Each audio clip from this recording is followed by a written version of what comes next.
Welcome back to the weekly podcast. I'm Alice Lema. I'm a broker with John L. Scott Real Estate here in beautiful Southern Oregon. Best place to live in the whole world, I think. And this week, we're going to talk about our 2024 spring market price forecast. And the reason we're doing this is because all the forecasts have been adjusted up. We had a super hard year last year. At the November 2023 forecast, let's put the chart up. You can see that we had an anemic prediction for 2024, but we were so happy. Remember, we were so happy to have any bump up projected for 2024 at all. That's how hard 2023 was. So back in November 2023, the forecasts for 2024 were on the positive, but just barely. So now here we are in March 2024, and all of the forecasts have been adjusted up. So this puts us at an almost normal appreciation market predicted for 2024 spring. And even the pessimistic National Association of Realtors doubled their prediction. So it's best for our economy and our communities if we have a sustainable appreciation. That looks like 3 to 6%. Southern Oregon, that would be 3 to 6% appreciation annually. Southern Oregon often carries a premium because we're a lifestyle destination with all this beautiful open space, farmland, rivers, the outdoors, the mountains. So our properties carry a premium, but these forecasts are more in the normal market appreciation percentage. So what does this mean to buyers and sellers for spring 2024 in Southern Oregon? Sellers, let me address you first, because you're going to immediately want to raise your prices $50,000 or more. Do not do that. Our market is predicted to possibly have this bump up, but remember how weird the world is. And look at where we are now. We never would have imagined all the crazy things that are happening. And that creates fear and a lack of decision making sometimes with buyers and sellers, because they're just worried about the world. They're worried about the economy, stuff like that. So if we're starting to get some hopefulness, which is what these home price forecasts are saying, there's a little bit more buoyancy, then look at your particular property, sellers. If you're past the 30-day mark, you need to understand why, because even in a down market, you should still be getting offers and showings in your first 30 days, even if they're stinky ones. So sellers, listen up.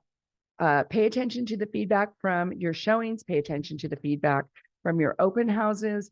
And if you're not in escrow and you're not getting any offers, then really look at what's going on with your property and fix it, lower the price, or both.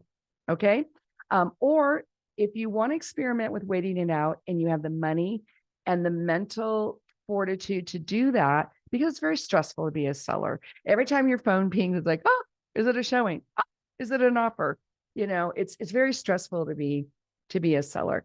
But you could have that option of waiting it out and seeing if the prices come up to meet where you are. You could also take it off the market. If this isn't just working for you, wait another cycle and see what happens. Buyers, I'm so happy to still have you in the market. We do have a little more inventory than we did last year, but we still have a shortage, so it's hard. But the advantage to being a buyer right now, with all the chaos and the high interest rates, is you have a little more flexibility with the sellers. Now, if the prices do go up, the sellers are going to respond, because that's what everybody does. So you may want to try, buyers, you may want to try getting your offers accepted now while there's still a little bit more uncertainty.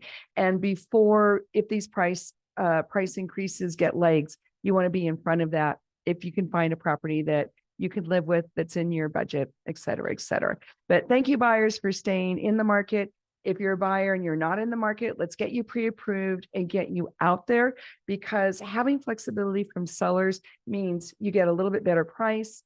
You might get your closing costs paid for. You might get beautiful brand new appliances or that lawnmower, especially if it's a rider lawnmower.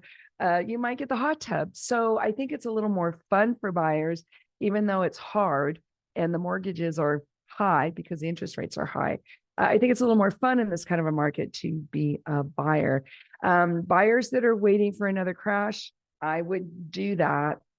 And I'm only saying that because we just don't seem to have the economic conditions for a real big turn down.